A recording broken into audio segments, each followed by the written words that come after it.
Өглөөний мэнд хүргэе. Энэ төсвийн өмнөх тодтгол болон 25 оны төсөв ярьж явах үед сангийн сайд эдийн засгийн яам болон энэ бусад холбогдох албан тушаалтнууд нь энэ төсөвтэй холбоотой төслүүд дээр ирэмгийн асуудал, зарчмынхаа асуудлуудыг оруулж ирнэ гэж ярьж ийсэн. Тэгээ энэ асуудал чинь хэзээ орж ирэх вэ? Одоо энэ төсвийн тодтгол чинь бас нэг яралтай өргөмөр өргөн баригдсан. Одоо төсвийг харахаар шаардлагагүй замууд сумыг сумтай олвсон, сумыг аймагтай олвсон 200-300 тэрбумаар нь гаргасан. Энийг төсөв хүндэрж байгаа үед бас нэг хойш нь төр тавиад явчмаар энэ ирэмб зарчмын асуудал шийдэгдчих юм бол үлдээч болмоор иймэрхүү тоонууд бас хав байгаад байна. Тэгэхээр энэ дээр ирэмб зарчмынхын асуудал хэзээ орж ирэх вэ гэдэг нэг асуулт сангийн сайдаас. За тэгээд алт хөтөлбөрийг хэрэгжүүлнэ гэж байгаа алт 3 гэдэг асуудал явна гэсэн. Нүүрсний үн унжина, бусад одоо энэ уул уурхайн баялгаас олох орлогоо нэмэгдүүлэх ажлын хүрээнд алт 3 гэдэг нэг хөтөлбөр гаргаж явуулна гэдэг нэг тогтоолын төсөл санал нь төсвийн байнгын орон дээр орж ирж байгаа. Энэ тогтоолын төслийг харахаар өмнө гарч ирсэн тогтоолын төслүүдтэйгээ зөрчилдөж магадгүй тогтоолын төсөл орж ирсэн байсан. Энэ дээр Дамжин ям гишүүн бас нэг уул уурхайн сайд хариулж өгөх үү? За хариулт өгье.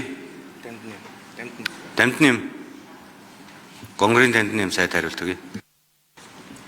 За цогтоод гишүүний асуултанд хариулъя. За эдийн засгийн хүндрэлтэй нөхцөл байдлын үед бас энэ манай салбарын бүтээгдэхүүнүүдийн энэ онцлогийг тодорхойлсон өөр бодлогуудыг гаргах ёстой гэсэн байр суурьтай байгаа. За өмнөх засгийн газрын үед яригджсэн алт аян гэж нэрлэгдэж байгаа хөтөлбөр гэх юм бол цогтоод гишүүнээ хуультай байх ёстой юм байна лээ журмаараа. За энэ бол аян. За энэ аяны хүрээнд бол үндсэндээ энэ оны төгсгөл гэхэд шууд металлаа өгөх боломжтой үндсэн ордуудыг эргэлтэнд оруулъя гэсэн юм зорилго агуулж ажлыг нь эхлүүлэх юм зорилготой тогтоодын төсөл орж ирж байгаа. За энд бол ямар арга хэмжээнүүд авагдах вэ гэхээр нэгдүгээрт бол энэ бас тодорхой хэмжээний хязгаарлалтанд орчоод байгаа нөөцөн тогтоогдсон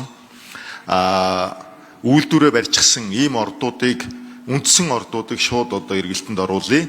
За шороо ордуудын асуудал бол байгаль орчны хор хөнөөл нь бас илүү байдаг учраас энэ рүү одоохондоо бас орохгүй бай. Тэгэхдээ энэ асуудлаар бол манай яамнаас судалгаа шинжилгээ хийгээд бэлдэж байна. За алт бол 3 тонноос дээш болоод ирэх юм бол нөөцтэй болоод ирвэл үндсэн орд руу ордог. Энэ хэсэг дээрээ л явъя гэсэн ийм зорилготой явж байгаа. Хоёрдугаар чиглэл нь бол энэ алт холбогчдод татврын бас дэмжлэг үзүүлье. Яагаад вэ гэвэл Монгол банкнд тушаагдж байгаа алтны хэмжээ өнгөрсөн оноос 16%-аар буутсан байгаа юм. Гэтэл дэлхийн зах зээл дээр алтны үн 3300-аас дээш гарцсан. За үүнээс цааш нэмэгдэнэ гэсэн ийм хүлээлттэй байгаад байгаа. Тэгэхээр энэ аяны хувьд бол төсөвт нэмэр болох гэхээсээ илүүтэй мөнгөний бодлого талдаа илүү нэмэртэй манай валютын ханшийг доктортой байлгах ийм л зорилготой эхлэн. За хэрвээ их хурлын гишүүд маань бас энэ тогтоолын төсөл шаардлага нь бас хүрэхгүй байна гэвэл их хурл дээр гишүүд маань санаачлаг гаргаад тогтоолын заалтууд дээр тодорхой өөрчлөлтүүдийг оруулаад зарчмын зөрүүтэй санал гаргаад ингээд оруулж ирэх нь бол нээлттэй. За бид бол засгийн газрынхаа төвшөнд томьёолж болох хэмжээнд нь томьёолоод оруулаад ирсэн юм л байгаа. Нэмж хэлэхэд энэ төсвийн тодтголыг хамт өргөн мэдүүлсэн хууль тогтоолын төслүүдээр тус бүрээр нь ажлын хэсэг гаргая гэж байгаа. Тэгэхээр яг гишүүд бас энэ асуудлууд дээр тодорхой анхаарал тавьж ажиллаж байгаа бол тал талаасаа оролцоод санаа бодлоо нэгтгээд дүгнэлтээ нэгтгэж гаргаад тэгээ улсын хурлын шийдвэр болгож гаргах боломжтой. Би нэг бас засгийн газрын хэрэглэх газрын даргатай өчигдөр зөвшөөрөлцөж ойлголцсон байгаа. За Жавхлан сайд хариулт өгье.